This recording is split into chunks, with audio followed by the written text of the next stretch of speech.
që kryeministri sot ishte këtu, pasi është i vetmi kryeministër në botë i kapur në flagrancë në mashtrim, kur vetë ka deklaruar se drejtoresha e Akshit është një njeri që s'ka as shtëpi, as makinë, aq keq ishte puna sa disa socialistë filluan të hapnin një faqe GoFundMe për Mirlinda Karçanaj.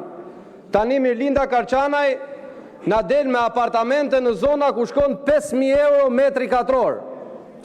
Nga ana tjetër, vjedhjet dhe abuzimet e asaj që vetë Edi Rama ishte krenar si institucion dhe e ka thënë publikisht pas nisjes së hetimeve për Akshin, tha është institucioni më i mirë që ka punuar më mirë se kudo herë tjetër, ai institucion ka prodhuar sheikun e parë në Shqipëri, Ergys Agasin, i cili kishte nga një pyll në çdo qytet të Shqipërisë dhe në çdo pyll kishte nga një vil.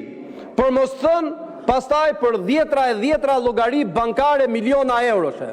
Por ku këta sklevërt e Edi Ramës kishin qindra miliona euro dhe kishin gjithë të pasurit palujqme, sa pasuri ka shefi i tyre, Edi Rama?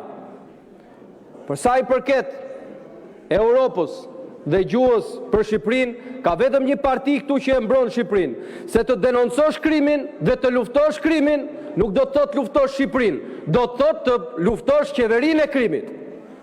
Pikërisht me këto denoncime janë arritur disa hapa, disa nga ata mafioz dhe kriminal që ju i bët investitor strategjik që sot janë burg fal denoncimeve të kësaj opozite.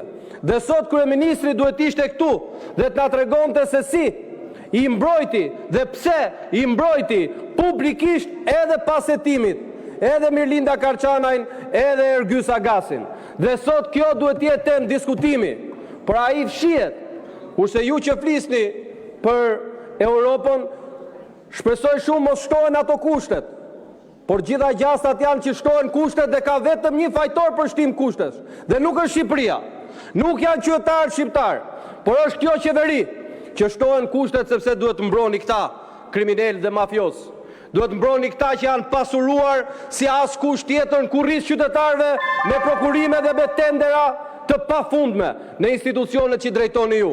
Jeni ju ata që i shtoni kushtet, jeni ju ata që bllokoni integrimin. Integrimi i Shqipërisë në BE ka vetëm një shpresë dhe ajo është largimi juaj. Zoti Eno Bozdo.